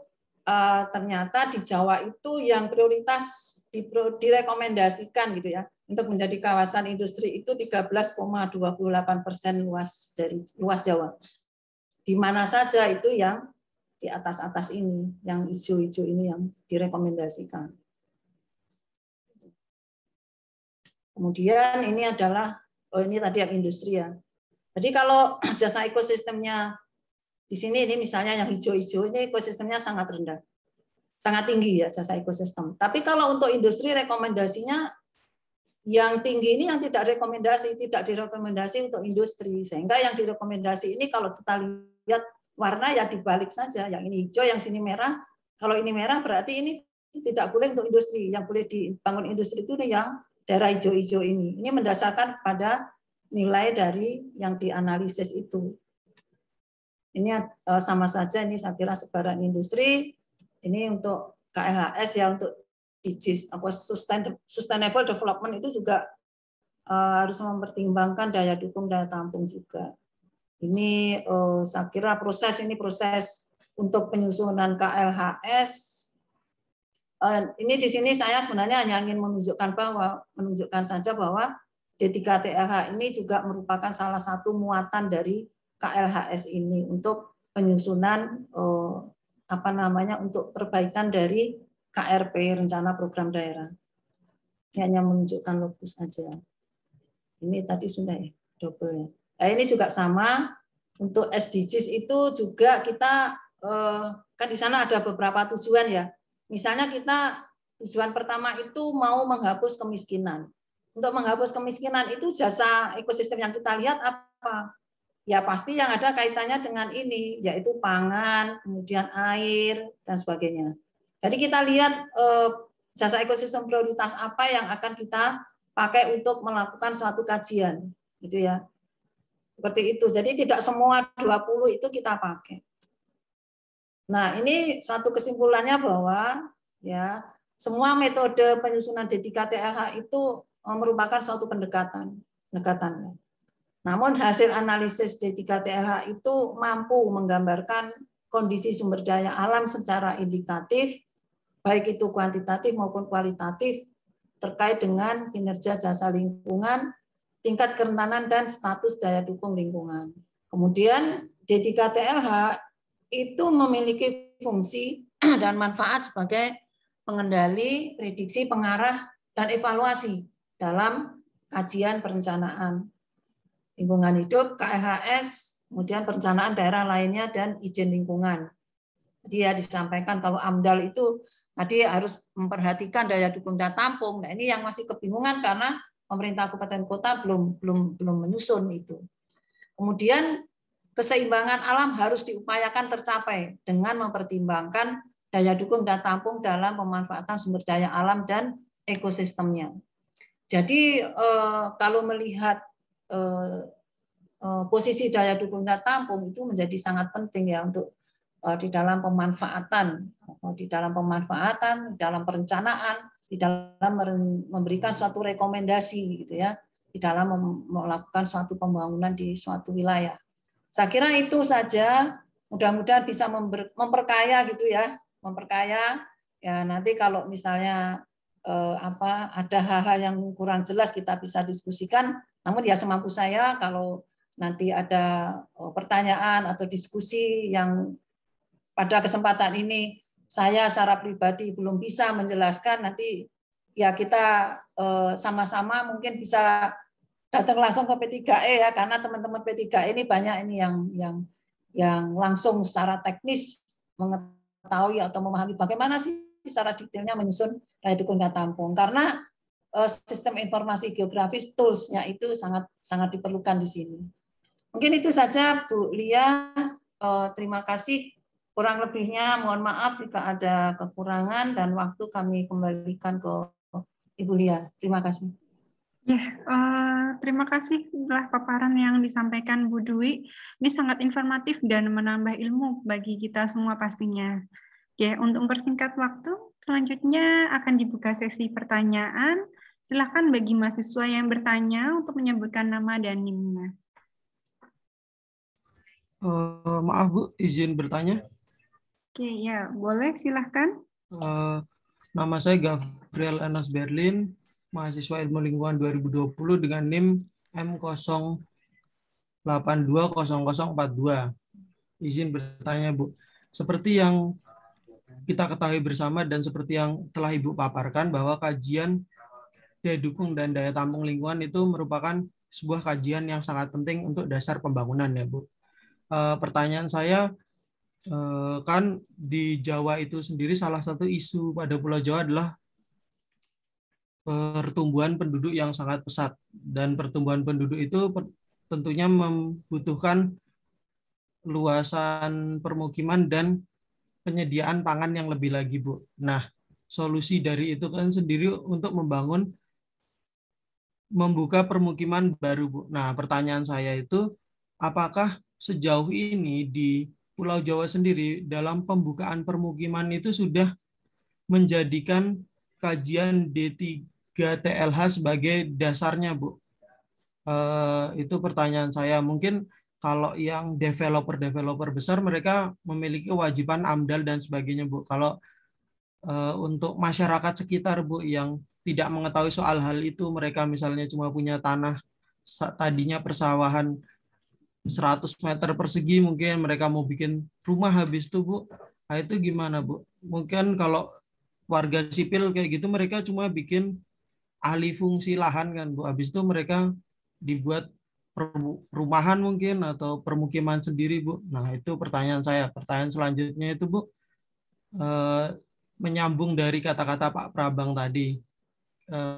Sejauh ini kan berbagai daerah Indonesia sendiri itu belum memiliki dokumen kajian D3TLH Bu. Nah, pertanyaan saya, apa kendala dari belum tersusunnya kajian tersebut, kecuali dari tadi Ibu bilang masalah budget. Nah, itu masalah apa lagi Bu yang dapat menghambat penyusunan tersebut? Terima kasih Bu, itu saya pertanyaan dari saya.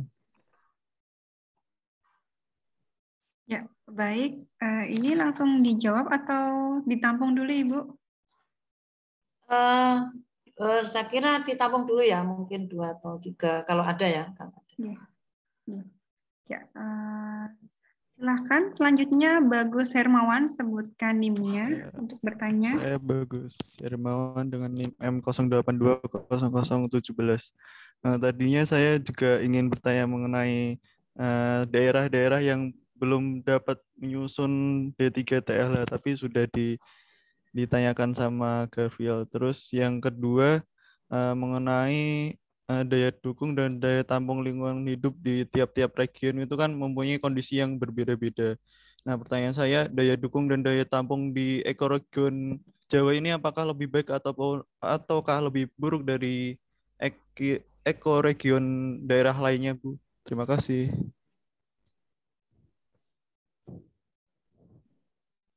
Ya, terima kasih. Selanjutnya ada pertanyaan satu lagi mungkin dari mahasiswa. Ya, silahkan Elsa untuk bertanya dan juga sebutkan NIM-nya. Baik, terima kasih Bu Lia atas waktunya. Selamat sore Bu Dwi Hastuti, saya ingin bertanya. Jadi kan tadi Ibu sudah menampilkan peta prioritas kawasan industri dan juga sudah terlihat peta D3 TLH-nya juga, di mana ada kelas dari sangat rendah hingga sangat tinggi, dan ada juga prioritas dari sangat rendah hingga sangat tinggi. Pertanyaan saya, apabila kan industri di Pulau Jawa ini sangat banyak ya Bu, dan cukup banyak juga yang saya lihat itu pembangunan industri itu justru di wilayah yang apa namanya D3 TLH-nya itu harusnya tidak boleh dibangun industri di situ seperti itu. Nah, untuk pembangunan industri seperti itu, apakah mereka dalam pembangunannya itu dipersulit dalam prosesnya atau tetap sama saja? Seperti itu, Bu, mungkin. Terima kasih.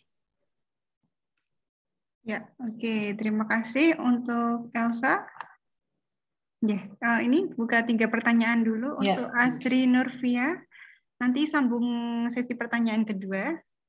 Mohon maaf menunggu. Ya, oke. Untuk selanjutnya, untuk Ibu Dwi Hastuti, kami persilahkan. Iya. Terima kasih. Wah, luar biasa ya pertanyaannya nih. Pertanyaannya sulit-sulit loh ini. Ya. Terima kasih Mas Gabriel ya. Memang inilah yang menjadi permasalahan ya. Artinya alih fungsi lahan itu yang saya sampaikan itu terjadi gitu ya untuk berbagai sektor. Memang betul kalau lahan-lahan ini kan masuknya kan lahan milik ya, kalau lahan-lahan kecil gitu ya, lahan milik gitu. Ya itu memang terjadinya seperti itu. Kalau mereka memiliki lahannya punyanya hanya 100 meter ataupun 200 meter. Nah, setelah itu kan mereka perlu membangun rumah, kemudian mungkin dibagi waris dan sebagainya ya. Ya kalau seperti itu ibaratnya itu tanah-tanahnya sendiri gitu kan ya. Namun kalau bicara lahan pertanian sebenarnya kalau Mas Gabriel mengikuti perkembangan di pertanian ada istilahnya namanya itu lahan pertanian berkelanjutan ya, LP2B itu ya.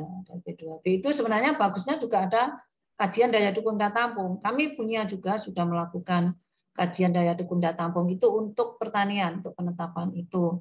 Nah, kalau kita bicara pertanian tadi, kalau sudah ditetapkan LP2B, sebenarnya kan tidak boleh ya dilakukan alih fungsi lahan. Nanti bicaranya kompensasi.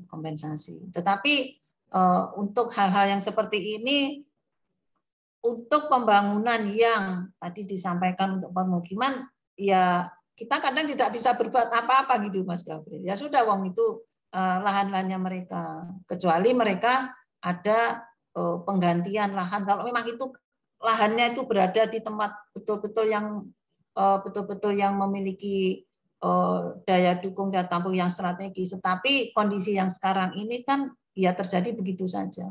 Ini kalau bicara begini kita sendiri memang posisinya agak gimana ya untuk pengendaliannya. Contohnya hutan rakyat juga sama, enggaknya lahan-lahan yang akan dibangun oleh masyarakat. Di hutan rakyat pun juga seperti itu. Hutan rakyat pun kalau di kawasan lindung sebenarnya yang di atas kemiringan 40 derajat kan tidak boleh dipakai juga. Tapi kadang-kadang kita agak posisinya dengan masyarakat itu agak repot. Dan memang untuk pembangunan sekarang, apalagi kondisi sekarang ini kita memang harus berhati-hati menghadapi masyarakat. Ya, kalau kita bicara tata ruang, nah itu kan sudah ada suatu perencanaan ya, perencanaan. Jadi kondisinya seperti itu, Mas Gabriel. Kalau kita bicara masyarakat gitu ya, kalau masyarakat kita tidak bisa melarang mereka melakukan pembangunan rumah dan sebagainya. Kemudian kalau kendala daya dukung daya tampung, kenapa kok pemerintah kabupaten kota itu belum menyusun? Memang kalau kita bicara pemerintahan itu, hal itulah yang menjadi kendala sebenarnya. Yang menjadi kendala. Jadi ada beberapa pemerintah kabupaten kota sudah mengalokasikan anggaran untuk penyusunan. Namun kita lihat ya di 2 tahun terakhir ini kita kan menghadapi pandemi ya, pandemi COVID itu. Itulah yang menjadi kendala. Maksudnya gini, pertimbangan anggaran untuk refocusing ya. Mungkin adik-adik mahasiswa ada penghematan anggaran lah gitu ya di pemerintah gitu. Jadi pada 2 tahun terakhir ini penghematan anggaran sangat besar. Dan itu diarahkan untuk penanggulangan COVID.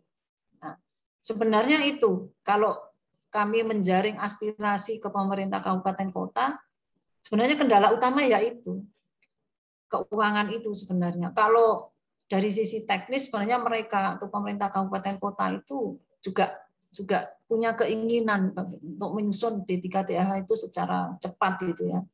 Namun kondisi itulah yang kendala utama yang dihadapi oleh pemerintah kabupaten kota. Seperti itu sih kondisinya ya, kondisi saat ini.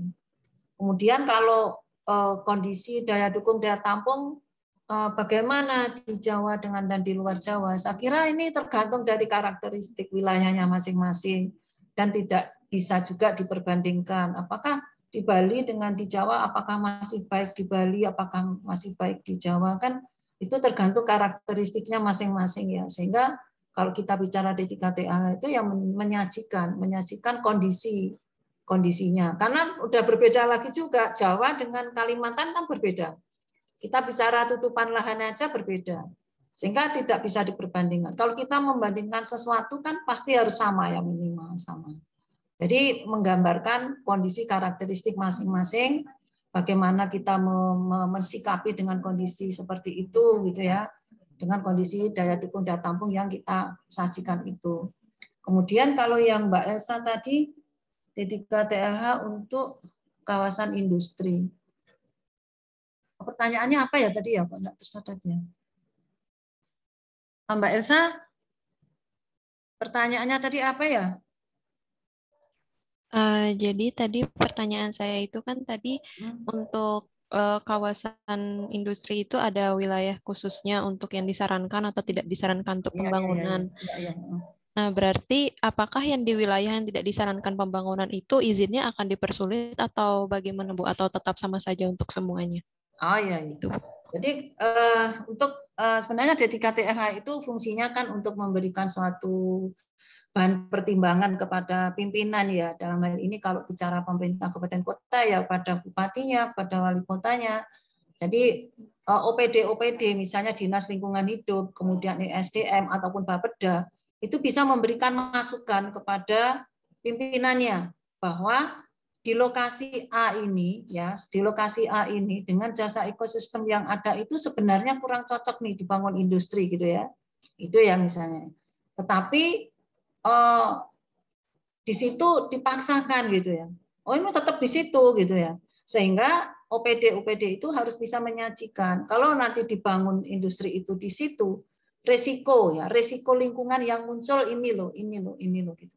Jadi dampaknya apa? Nah, kalau terjadi seperti itu ya kita harus bisa menyajikan. Kalau di situ memaksakan di situ maka nanti dampak yang ditimbulkannya akan seperti ini. Misalnya di situ penyedia airnya tinggi. Kalau dibangun industri, kalau tetap di situ, maka nanti akan berpengaruh terhadap penyedia air ini. Kita tahu ya kalau industri kan perlu air banyak sekali ya. Air banyak sekali. Kemudian kalau ditaruh situ mungkin akan terjadi defisitnya. Mungkin akan terjadi pencemarannya. Di sisi kualitas ya. Kemudian kalau dari sisi kesehatan lebih jauhnya mungkin akan bisa menimbulkan dampak terhadap kesehatan. Nah, ini bagaimana meminimalisir dampak itu yang harus kita pikirkan. Jadi walaupun kita sudah memberikan rekomendasi itu yang dibolehkan untuk industri tadi ya di Jawa Timur itu di ujung utara misalnya.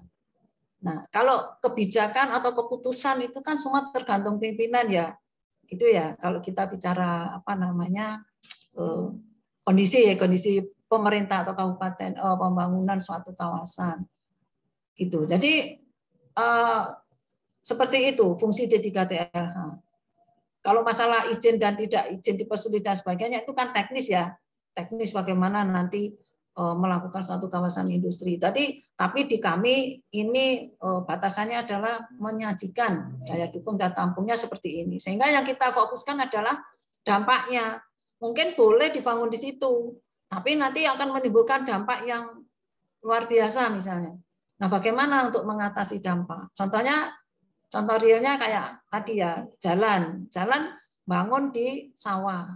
Nah, padahal kalau sawah ada jalan tol, itu nanti dampaknya sawahnya akan berkurang, produksinya akan berkurang. Bagaimana mensikapi itu? Mungkin dengan rekayasa genetik, teknologi masuk di situ.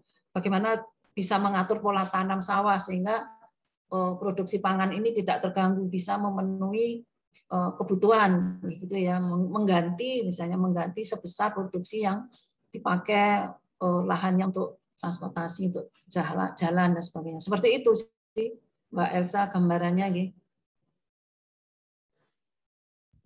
Baik, Bu. Terima kasih, Bu. Ya, sama-sama. Ya, terima kasih untuk para penanya dan juga Ibu. Selanjutnya tadi masih ada pertanyaan oleh Asri ya, Nurvia. Dan selanjutnya mungkin ada mahasiswa yang masih ingin bertanya, bisa raise hand. Silakan untuk Asri Nurvia untuk bertanya. Perkenalkan, sebelumnya selamat sore Ibu. Perkenalkan, nama saya Zinurvia Ahdaulia dengan NIM M082016. Sebelumnya saya izin bertanya, Bu. Tadi kan Ibu sempat sampaikan bahwa penerapan konsep daya dukung dan daya tampung lingkungan hidup itu baru dimulai sejak tahun 2015 ya, Bu. Nah, sebelum tahun 2015 itu, apakah ada kota yang sudah melampaui batas kemampuan dari sebuah kota untuk menampung populasinya, dan bagaimana solusi pemerintah untuk mengatasi permasalahan tersebut? Terima kasih.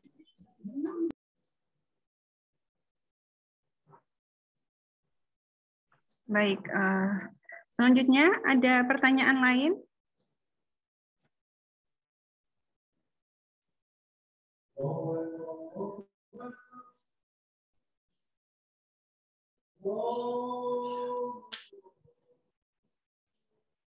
Baik, jika belum ada, mungkin ini mungkin langsung dijawab saja ya, Ibu. Karena Mbak Lia, izin sebentar, masih ada adzan di sini ya. oh iya.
Baik, Mbak Lia dan teman-teman semua. Jadi yang saya sampaikan tadi ya, di tahun 2015 itu sebenarnya penggabungan dari Kementerian Lingkungan Hidup dan Kehutanan. Ya, Lingkungan Hidup dan Kehutanan, dan kebetulan P3E Jawa ini, P3E ya, semuanya P3 itu memiliki tusi untuk menyusun daya dukung daya tampung berbasis jasa lingkungan. Jadi memang untuk mengkaji ini dasarnya adalah jasa ekosistem ya, jasa ekosistem. Jasa ekosistem tadi itu kan ada 20 ya, Mbak Asri ya, ada 20. Klasifikasinya tinggi dan sampai dengan sangat tinggi. Nah, kaitannya dengan penduduk pastinya harus menghitung berapa sih sebenarnya lahan yang tersedia, berapa sih dari lahan yang tersedia itu mampu untuk mendukung jumlah atau populasi itu ya. Kan itu yang ditanyakan. Bagaimana kalau populasinya itu melebihi daya dukung kan? Nah, gitu kan pertanyaannya.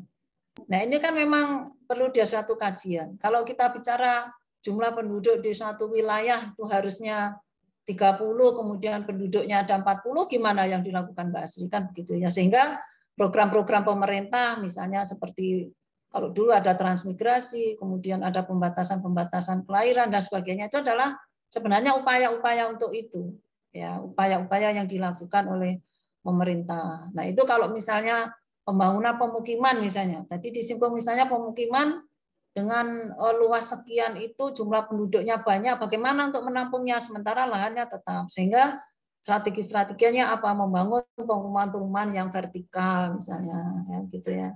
Itu adalah salah satu cara atau strategi bagaimana menghadapi atau mensikapi itu. Kalau itu sudah bicaranya supply demand ya, supply demand stok itu ya. Jadi kalau lahannya terbatasnya, ketersediaannya hanya 10 hektar, sementara permintaannya 15 hektar, ini kan melebihi ya, itu namanya supply demand. Nah, bagaimana mensikapi itu strategi-strateginya? Itu yang perlu dilakukan. Contoh kalau pemukiman ya bagaimana membangun secara vertikal, rumah susun dan sebagainya. Ya, bagaimana kalau untuk pertanian dengan lahan terbatas kita menggunakan teknologi dan sebagainya. Ya kalau kita bicara populasi, kalau kita menghadapi populasi hewan saja sangat susah loh, Mbak Asri. Mungkin di Jogja itu ada namanya kera ekor panjang, ya, kera ekor panjang di kawasan konservasi. Itu populasinya sangat luar biasa. Sangat luar biasa. Apa yang harus dilakukan? Salah satunya membuat misalnya kera itu disteril, kan tidak akan menimbulkan suatu penambahan populasi. Lalu kalau kita bicara manusia ya itu tadi kira-kira bagaimana pemerataannya. Dulu program transmigrasi, kalau sekarang kan sepertinya sudah hampir sama juga ya penduduk di negara kita ini, itu kan alam ya. Kemudian bagaimana upaya-upaya yang bisa dilakukan oleh manusia, contohnya program keluarga berencana. Tapi kalau saya lihat tren anak-anak muda sekarang itu kayaknya sudah tumbuh kesadaran sendiri ya kalau kita bicara pertambahan penduduk ya. Sekarang karena semua sudah menyadari perannya masing-masing. Mungkin sekarang anak 2 aja udah banyak dibilangnya. Mungkin itu menjadi Mbak Asri, itu satu tema yang menarik juga itu. Boleh itu dijadikan tema tuh kuliah. Untuk skripsinya gimana tuh daya dukungnya kalau seperti itu. Tapi kalau di kami adalah jasa yang kami kasih adalah stok ya Mbak Asri ya. Jadi stok jasa ekosistem tadi. Kalau mau mengkhususkan itu harus ada kajian tersendiri. Bagaimana kondisinya, bagaimana dari populasinya, bagaimana ketersediaan lahannya dan sebagainya. Itu kuliah. Baik, terima kasih. Apakah ada pertanyaan lain untuk mahasiswa?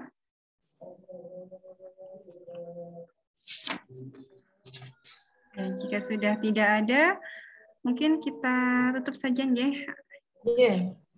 Ya, alhamdulillah kita telah sampai di penghujung acara. Terima kasih banyak kepada narasumber Ibu Dwi serta para peserta yang telah menyimak acara dari awal sampai akhir. Semoga banyak ilmu yang didapat ini bisa diaplikasikan dan dalam kehidupan sehari-hari. Mohon maaf jika terdapat kesalahan yang disengaja ataupun tidak disengaja. Wassalamualaikum warahmatullahi wabarakatuh. Ibu mohon untuk foto bersama. Oh ya. Ya. Nanti minta Mas Bagus untuk screenshot. Baik, Bu. Ya. Baik.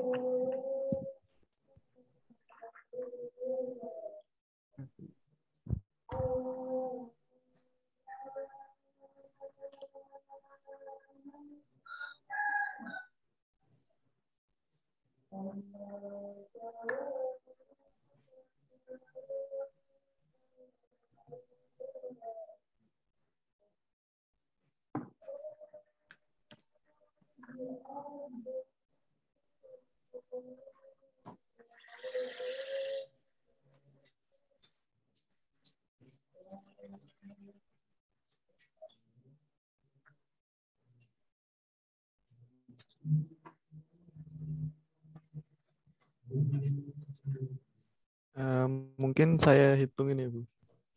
Ya. Baik, 1, 2, 3. Slide kedua, 1, 2, 3.